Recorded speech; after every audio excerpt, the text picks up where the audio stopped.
ठरलं. तर मग या मालिकेच्या आजच्या भागामध्ये आता छान अशी सकाळ झालेली असते. अर्जुन डोळे उघडतो पाहतो तर सायलीचा हात त्याच्या हातावर असतो. अर्जुन अलगद स्वतःचा हात बाजूला काढून घेत असतो. तितक्यातच सायलीला सुद्धा जाग येते. सायली त्याच्याकडे पाहून अगदी गोड हसते. अर्जुन त्यावर लगेच म्हणतो, फॅटास्टिक, आज माझा दिवस खूप छान जाणार आहे. सायली पुन्हा हसते आणि त्याला विचारते, कशावरून? तो म्हणतो, कारण सकाळ सकाळ मी माझ्या बायकोची गोड स्माईल पाहिली ना, म्हणून. सायली अगदी गोड लाजते. आता अर्जुन पुन्हा तिला म्हणतो, तुम्ही जेव्हा अशा गोड लाजत हसताना तेव्हा तुमचे डोळे इतके सुंदर दिसतात ना की तुमच्यावरून नजरच हटत नाही. सायली पुन्हा लाजते आणि म्हणते, मी सुद्धा तासनतास तुमच्याकडे नुसती बघत राहू शकते. पण आता उठा, दिवाळीच्या दिवशी असं लोळत पडायचं का? अजिबात नाही, अजिबात नाही. माझ्या बायकोला हे अजिबात आवडत नाही. ती रागवेल माझ्यावरती. सायली म्हणते, चला मग उठा आता, असं म्हणून सायली उठते. अर्जुन पटकन तिचा हात पकडतो आणि पुन्हा तिला म्हणतो, 5 मिनिट फक्त प्लीज. आणि मग सायली पुन्हा एकदा लाजते आणि जोरात हसते. शेवटी आता अर्जुन आणि सायली दोघेही तयार होऊन खाली येतात. खाली हॉलमध्ये कल्पना, अस्मिता, प्रताप सगळेच त्यांची वाट पाहत बसलेले असतात. ते दोघे खाली आल्या आल्या प्रताप लगेच म्हणतो, सगळ्यांना दिवाळीच्या खूप खूप शुभेच्छा. मग सायली सुद्धा सगळ्यांना दिवाळीच्या शुभेच्छा देते. अर्जुन सुद्धा ओरडून सगळ्यांना म्हणतो, हॅपी दिवाळी एव्हरीवन. कल्पना आणि अस्मिता सुद्धा आता सगळ्यांना हॅपी दिवाळी म्हणून विश. प्रिया मात्र बाजूला एकटीच आपली आवरून बसलेली असते आणि उगाचच तोंड वाकडी करत असते. अस्मिताच लक्ष आता सायलीच्या साडीकडे जात ती लगेच तिला विचारते, सायली, हीच ती साडी आहे ना जी पूर्णा आजीनी तुला दिली होती? सायली त्यावरती म्हणते, हो, छान आहे ना. म्हटल, पूर्णा आजी कुठल्याही क्षणी येतील, त्यांना हे बघितलं तर आनंद होईल म्हणून नेसली. अस्मिता म्हणते, तुला खूप छान दिसते.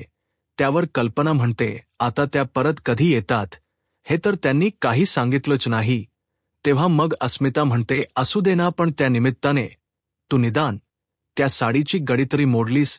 तितक्यातच विमल आवाज देते आणि म्हणते, चला सगळ्यांनी आधी फराळ करून घ्या. सगळेच एकदम आनंदाने उठतात आणि लगेचच सगळे मिळून फराळ करायला बसतात. सगळेच जण आता छान मिळून फराळ करत असतात. तितक्यातच सायली विचारते, आई बाबा कुठे गेले? कल्पना म्हणते, अग ते दुकानात गेलेत. हे ऐकून सगळ्यांना जरा आश्चर्य वाटतं. प्रियाच्या डोक्यात मात्र लगेच विचार येतो, इथे फुकटचा फराळ हादडायचा सोडून हे दुकानात कसे काय गेले?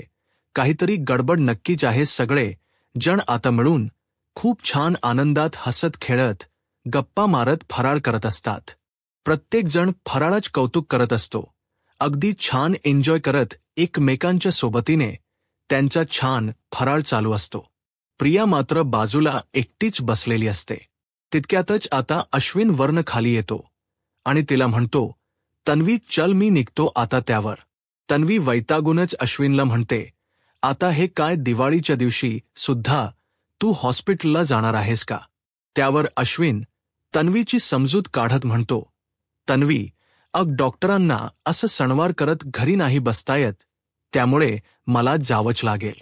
त्यावर आता तन्वी त्याला म्हणते, ठीक आहे, पण लवकर ये. अश्विन निघणार तितक्यातच सदाशिव आणि मैनावती दोघजण सायलीच्या नावाने ओरडत आणि मैनावती जोर जोरात रडतच आतमध्ये येते.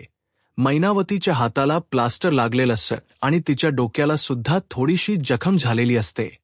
ती जोर जोरात रडत असते. आता सदाशिव, सायली, सायली, लवकर, असं म्हणत असतो. त्यामुळे सगळेच जण आता काळजीने लगेचच उठतात आणि काय झालं म्हणून विचारायला लागतात. आता कल्पना काळजीने सदाशिव आणि मैनावतीला बसायला सांगते. लगेच त्यांना पाणी प्यायला ला देते. कल्पना आता चिंतेनेच विचारते, काय झाले काय? सदाशिव सांगायला लागतो, त्याचं काय झालं, आम्ही दुकानातून येत होतो. अचानक रस्त्यातच समोर एकदम अचानक आडवा फटफटीवाला आला. मी स्वतःला वाचवलं, पण तो डायरेक्ट येऊन हिला धडकला आणि ही खाली पडली. हो, मग आता मैनावती बरोबर स्वतःचा ड्रामा सुरू करते आणि म्हणते, मी म्हटलं जरा आपल्या आईप्तीप्रमाणे तुमच. या सगळ्यांसाठी मिठाई घेऊ पण. ती पिशवी फाटली आणि सगळं सांडलं असं म्हणून जोर जोरात रडायला लागते. मैनावती हाताच्या प्लास्टरमुळे रडते. हे पाहून आता अश्विनला सुद्धा थोडं वाईट वाटतं. तो म्हणतो ठीक आहे, तुम्ही रडू नका, होईल सगळं ठीक. बर मला एक सांगा, हे प्लास्टर कोणी केलं?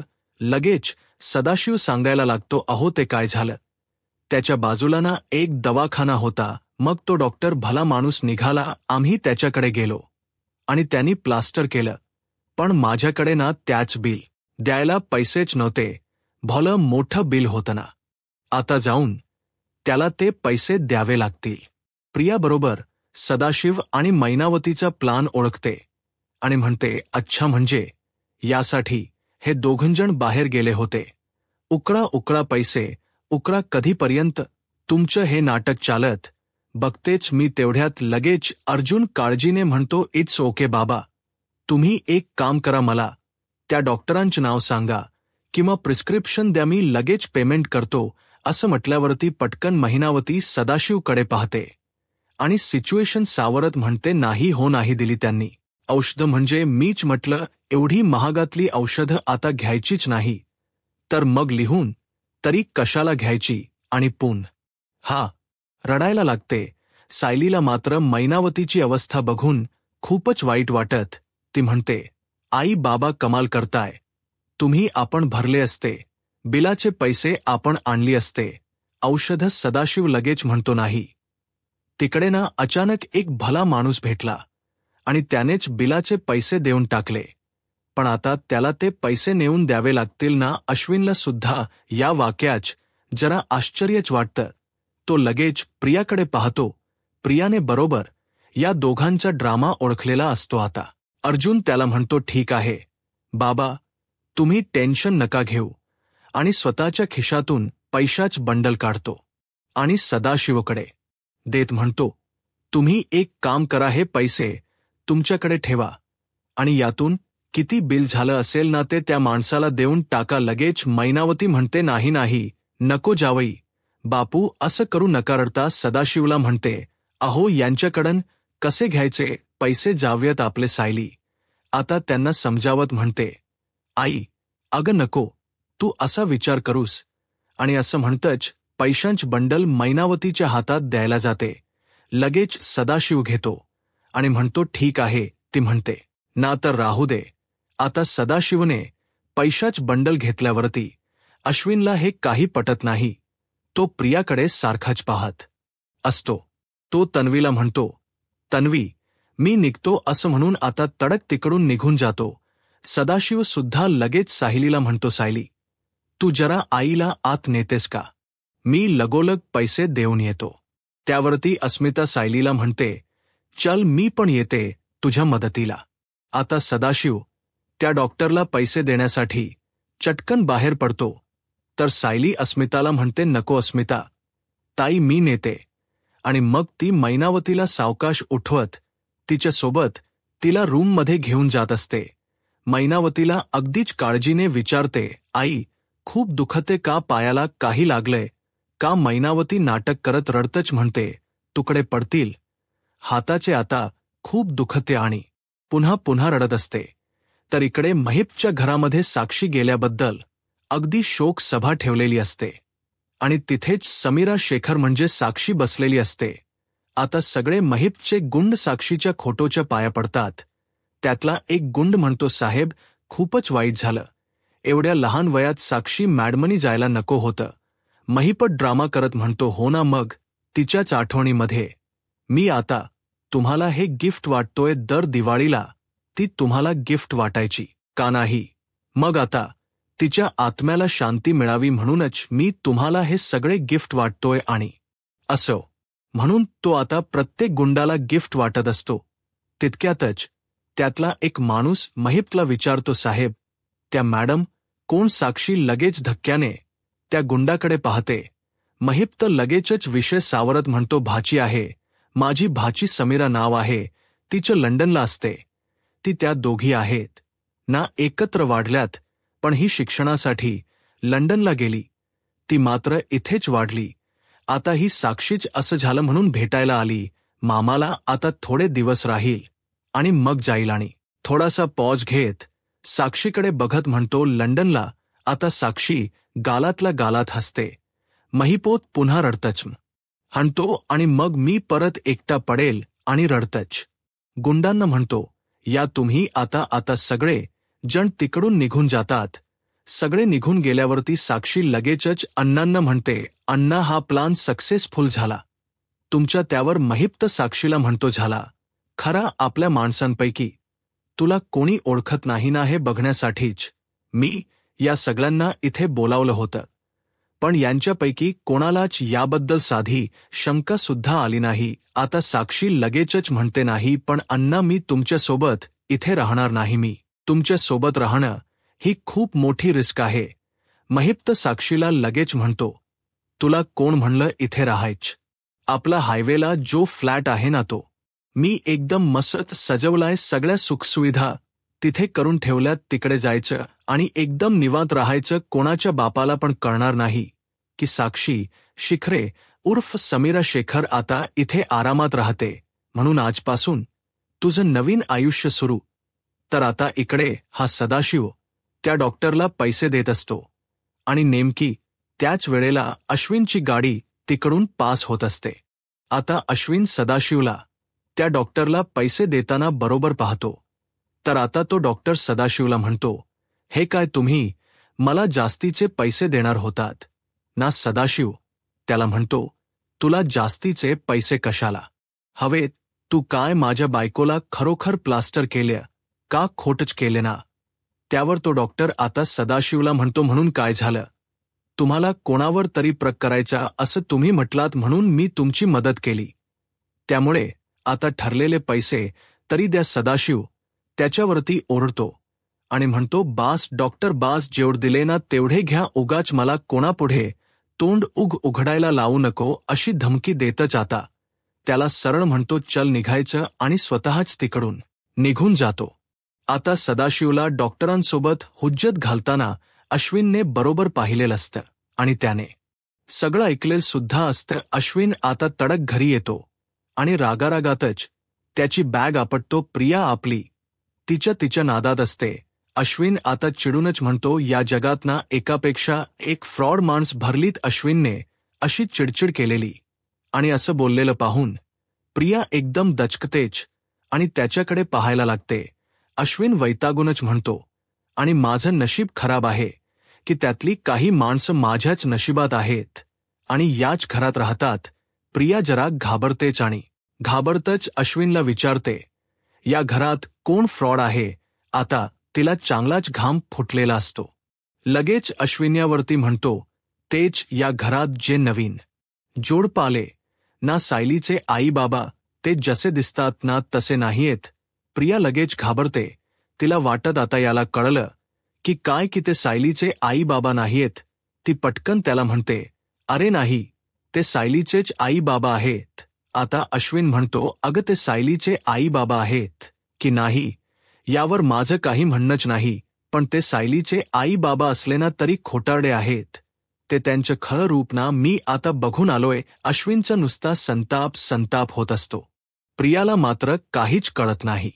ती विचारते, म्हणजे आता अश्विन घडलेला सगळा प्रकार तिला सांगतो आणि म्हणतो, आज सकाळी मी जेव्हा हॉस्पिटलला गेलो ना तेव्हा, आणि मग त्याने रस्त्यामध्ये सदाशिवला डॉक्टरला पैसे देताना पाहिलेलं असतं. हे सगळं आता तो प्रियाला सांगतो. प्रियाला तर मुळात शंका असतेच, पण आता हे सगळं ऐकून तिला सुद्धा चांगला शॉक बसलेला असतो. तर इकडे अर्जुनच्या खोलीमध्ये सायली सगळ्या कपड्यांची आवरावर करत असते आणि अर्जुन निवांत बसलेला असतो. सायली त्याला विचारते, प्रियाच्या विरोधात तुम्ही अपील करणार होता, त्याचं काय झालं? अर्जुन म्हणतो, अपील तर केले मी, पण सगळी प्रोसेस आता दिवाळीनंतरच होईल. त्यावर सायली त्याला म्हणते, हा म्हणजे अर्ज तर केलाय ना तुम्ही? अर्जुन तिला म्हणतो, हो मी अप्लाय तर करून ठेवले. सायलीच्या आवरावर मात्र चालूच असते. आता ती म्हणते, बरं झालं, हे चांगलं काम केलं तुम्ही. ती आपली काम करण्यातच गुंग असते. आता तिला पाहून अर्जुन म्हणतो, बायको, तुझी काम संपतच नाहीयेत. इथे बस ना थोडा वेळ. सायली म्हणते, नाही प्लीज, एकतर ह्या घड्या होऊन जाऊ देत सगळ्या. खरं तर मला आज लवकर आवरायचं होतं सगळं, पण आज मला तयार व्हायलाच वेळ लागला. आणि पूर्णा आजी येणार ना म्हणून त्यांनी दिलेली साडी नेसली मी. पण बघा ना, त्या अजून आलेल्याच नाहीयत. अर्जुनला अगदीच काळजीने विचारते, त्या कधी येणार आहेत माहिती का तुम्हाला? तर इकडे प्रिया अगदीच अश्विनला पटवून देण्यात व्यस्त असते. तिला चांगलंच आई कोलीत हातात मिळालेलं असत. ती म्हणते, बघ अश्विन, मी तुला बोलले ना, जशी मुलगी ना तसेच आई वडील आहेत. मी तुला आधीच बोलले ना की ती आश्रमात असताना सुद्धा अशाच चोया करायची. अश्विनला भलताच राग आलेला असतो. तो म्हणतो, त्यांचा हा खोटेपणा आहे ना, आपण घरात सांगूनच टाकूया. आपण कशाला पाठीशी घालायचं त्यांना, असं म्हणून तो सगळ्यांना सांगण्यासाठी आता जाणार. तितक्यात प्रिया त्याला आढळते आणि म्हणते, अश्विन थांब थांब थांब. आणि त्याला म्हणते, अरे आत्ता जाऊन जर तू अर्जुनला काही सांगितलंस ना तर तो त्याच कोर्ट उभं करेल आणि तुला म्हणेल, पुरावे काय तुमच्याकडे, कशावरून तुम्ही हे सगळं बोलताय? जर आपण पुरावा नाही देऊ शकलो ना तर आपण घरात तमाशा करतोय असले आरोप आपल्यावरच करेल. तो अश्विनला काही पटत नाही. तो म्हणतो, अग पण मी त्यांना डॉक्टर केदारशी बोलताना पाहिले. याचा पुरावा कुठून आणू मी आता? प्रियाच्या सुपीक डोक्यात आता लगेच आयडिया येते. ती अश्विनला म्हणते, तू आता दमून आलास ना, तू एक काम कर, तू फ्रेश हो, मग मी तुला आयडिया सांगते. अश्विन तिला म्हणतो, अगं आता प्रिया त्याच न ऐकतात याला म्हणते, अरे तू ज्या, मी सांगते तुला आयडिया. तर इकडे आता अर्जुन सायलीकडे एकटक पाहत असतो. सायलीच त्याच्याकडे लक्ष जातं आणि ती त्याला विचारते, अहो असं काय बघताय तुम्ही, काहीतरी बोला ना. अर्जुन तिला म्हणतो, अगं तू ते सगळं ठेव आणि बस इथे, बस पटकन चल. अग काय चाललंय तुझं हे? आधी तन्वी, मग पूर्णाजी, तू आधी इथे बस. आणि असं म्हणून तिचा हात धरून ओढून तिला स्वतःच्या बाजूला बसवते आणि म्हणतो, अग काय चाललंय तुझं? कधी प्रिया काय, कधी पूर्णाजी काय? तू जरा शांत बस, मला तुझ्याशी महत्वाचं बोलायचं. सायली त्याला म्हणते, माझ निदान काम तरी पूर्ण होद या. तो म्हणतो, थांब जरा, मला तुझ्याशी महत्वाचं बोलायचे आता. सायली चिंतेतच विचारते, काय महत्वाचं बोलायचं? प्रियाने पुन्हा काही करून नाही ठेवले ना? तेव्हा लगेचच अर्जुन म्हणतो, नाही नाही, त्यापेक्षाही जास्त महत्वाचं बोलायचं. सायलीला आता भलतंच टेन्शन येतं. ती म्हणते, काय बोलायचं सांगा ना पटकन. अर्जुन आता पुन्हा रोमटिक होत लाजतच म्हणतो, तू काल मला म्हणाली होतीस ना ती एक गोष्ट जी मी तुला दिलेली नाहीये, छोट्या अर्जुनची गोष्ट, त्याबद्दल जरा मला बोलायचं होतं. सायली त्याच्याकडे लाडातच बघते आणि म्हणते, मग ती काय? फक्त माझी इच्छा आहे, तुमची नाहीये. मग अर्जुन तिच्या जवळ येत एकदम लाजतच म्हणतो, माझी तर खूप तुझ्या आधीपासूनची इच्छा आहे. आणि असं म्हणून हळूहळू सायलीच्या जवळ यायला लागतो. आता सायली पटकन त्याला म्हणते, जाऊ द्या मला. ती उठणार तेवढ्यात अर्जुन परत तिचा हात पकडतो आणि म्हणतो, तू आत्ता गेलीस तर ती इच्छा पूर्ण कशी होणार? जादूने तर होणार नाही. आता सायलीला असते आणि म्हट, काही बोलताय, जाऊ द्या मला, सोडा माझा हात. अर्जुन म्हणतो, नाही सोडणार. ती पुन्हा म्हणते, सोडा माझा हात. अर्जुन पुन्हा म्हणतो, नाही सोडणारच. म्हणून त्याने तिच्या घट्ट हात पकडून ठेवलेला असतो. सायली म्हणते, अहो जाऊ द्या आता. अर्जुन म्हणतो, नाही बरं, तू मला आधी एक प्रॉमिस कर की आज रात्री तू आपल्या रूममध्ये लवकर येशील. सायली जोरात हसते आणि म्हणते, अहो काय चाललंय दिवसारोळ्या, काय चाललं नक्की तुमचं? जाऊ द्या मला, खाली खूप काम आहेत. अर्जुन तिला म्हणतो, अग हे बघ, तू आता गेलीस ना तर पूर्ण दिवसभर तू मला दिसत नाहीस. मग डायरेक्ट तू दिसतेस मला कधी तर रात्री. मग तोपर्यंत मी काय करायचं? सायली त्याला म्हणते, तोपर्यंत तुम्ही माझी वाट बघायची. सायली आता पुन्हा हात सोडत म्हणते, आता सोडा मला, जाऊ द्या खाली. अर्जुन म्हणतो, नाही. आता यांच हे सुरू असताना तितक्यातच अश्विनचा जोरात आवाज येतो. अश्विन सगळ्यांना हाका मारत असतो आणि म्हणतो, मम्मा, डॅड लवकर खाली या. अश्विन असा आवाज देतोय म्हटल्यावरती अर्जुन आणि सायली दोघे पण एकदम दचकतात. सगळेच आता हॉल जमा होतात. सगळ्यांनाच फारच टेन्शन आलेलं असतं की आता अश्विननी नवीन काय नाटक काढलं, ज्यासाठी अश्विननी आपल्या सगळ्यांना बोलवून घेतले. सगळे आल्यावरती आता कल्पना डायरेक्टच अश्विनला बोलते, हे बघ अश्विन, तुझ्या बायकोने तुला काय पडवल हे काय मला माहिती नाही, पण सणाच्या दिवशी प्लीज मला घरामध्ये कोणतीही भांडण नकोयत. मग अश्विन अगदीच हसतं, हाणतो, हे बघ या घरात मला आता कोणताही वाद उकरून काढायचा नाही, पण या घरात उलट माझ्यामुळे कोणती मदत होणार असेल ना, तर ती मला करायची. अश्विनच हे बदललेलं बोलणं ऐकून कल्पना आणि प्रताप जरा एकमेकांकडे पाहतातच. त्यांना आता जरा काहीतरी वेगळंच वाटतं. आता अश्विन म्हणतो, म्हणूनच मी तुम्हाला सगळ्यांना इथे बोलावले. त्यावर प्रताप लगेच म्हणतो, तू कसली मदत करणार आहेस? अश्विन हसतच म्हणतो, एक डॉक्टर काय मदत करणार आहे, पण ते सायलीच्या आईचा हात फ्रॅक्चर झाला ना, आणि ते प्लास्टर सुद्धा करून आलेत. त्यांना अजून कदाचित काही दिवस पेन किलर घ्यावे लागतील.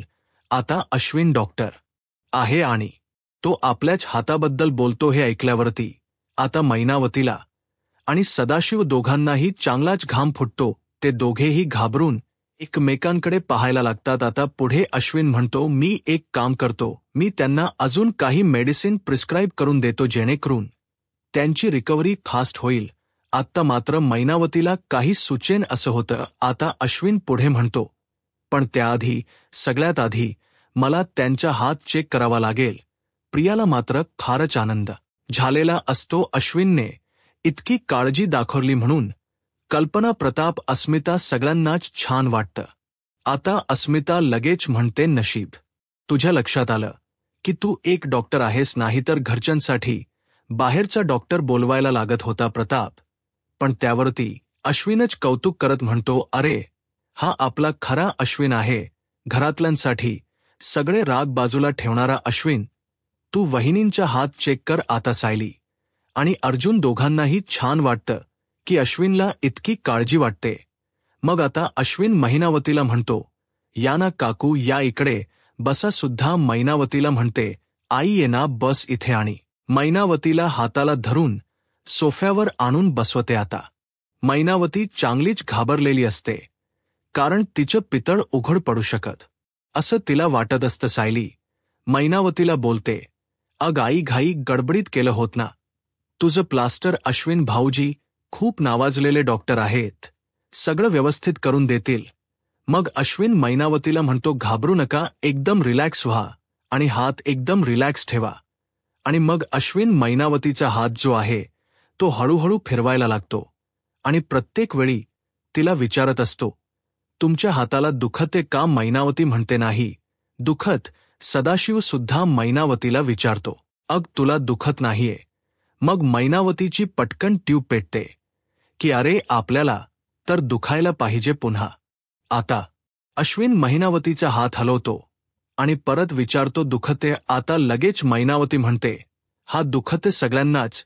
हे जरा सहविचित्र वाटत असतं. आता अश्विन पुन्हा एकदा मैनावतीचा हात आणखीन थोडा फिरवतो आणि विचारतो, दुखते का? आता मैनावती परत बोलून जाते, नाही. अश्विन मुद्दा म्हणूनच मैनावतीच्या हातावरती आता जोर देतो आणि विचारतो, परत दुखते? आता मात्र मैनावती म्हणते, थोडं दुखते, तुम्ही जोर देताय ना, त्यामुळे थोडं दुखते. मग आता अश्विन स्वतःशीच विचार करतो, मी यांचा हात एवढा जोरात दाबतोय तरी यांना दुखत नाही, म्हणजे यांना फ्रॅक्चर असणं शक्यच नाही. बरोबर. अश्विनला आता समजलेलं असतं की काहीतरी गडबड आहे. आता तो लगेचच विमलला म्हणतो, विमलताई आपल्या त्या स्टेशनरी बॉक्स मधून कात्री घेऊन येतात. सदाशिवला आता टेन्शन येत तो विचारतो, कात्री कशाला? अश्विन म्हणतो, थांबा सांगतो, तुम्हाला लागते कात्री. आता विमल अश्विनला कातर आणून देते. अश्विन आता कातर घेतो आणि सरळ मैनावतीच्या हाताच प्लास्टर कापायला सुरुवात करतो. आता मैनावती चांगलीच पॅनिक होते आणि म्हणते, अहो काय करताय तुम्ही? घरातले सगळेच आता ओरडायला लागतात, अरे अश्विन काय करतोयस तू? प्लास्टर कशाला कापतोयस? पण अश्विन कोणाचंच काहीच न ऐकता सरळ फटाफट प्लास्टर कापायला सुरुवात करतो. तायली सुद्धा अश्विनला विचारते, अश्विन भाऊजी, तुम्ही प्लास्टर का फाडताय? अश्विन मात्र कोणाकडेच बघत नाही. तो आपला सरळ प्लास्टर फाडत असतो. घरातले सगळेच आता पॅनिक होतात. नुसता एकच गोंधळ सुरू होतो. प्रियाला मात्र खूप हसायला येत असतं. अस्मिता सुद्धा त्याला ओरडून म्हणत असते, अरे थांब, त्यांना दुखेल आता. अश्विन अर्ध प्लास्टर फाडतो आणि सरळ महिनावतीचा हात वरती पकडतो आणि म्हणतो, हे बघा, ॲक्सिडेंट झाला होताना यांच्या फ्रॅक्चर झालं होतं ना, पण तुम्हाला तर साधं कुठे खर्चटलेलं पण नाहीये. आता मैनावतीची चोरी पकडली जाते. मैनावती आणि सदाशिव चुपचाप मान खाली घालून उभे असतात. अर्जुन, अस्मिता, कल्पना, प्रताप आणि सायली सगळ्यांनाच आता आश्चर्याचा धक्का बसतो. अश्विन चांगलाच भडकलेला असतो आणि तो म्हणतो, तुमच्या माहितीकरता सांगतो, जेव्हा एखाद्या पेशंटला खरंच फ्रॅक्चर होत ना, तेव्हा ते पेन सहन करण्यासारखं नसतं. आणि मी यूट्यूब चॅनलला सबस्क्राईब करा आणि व्हिडिओ लाईक करा. धन्यवाद.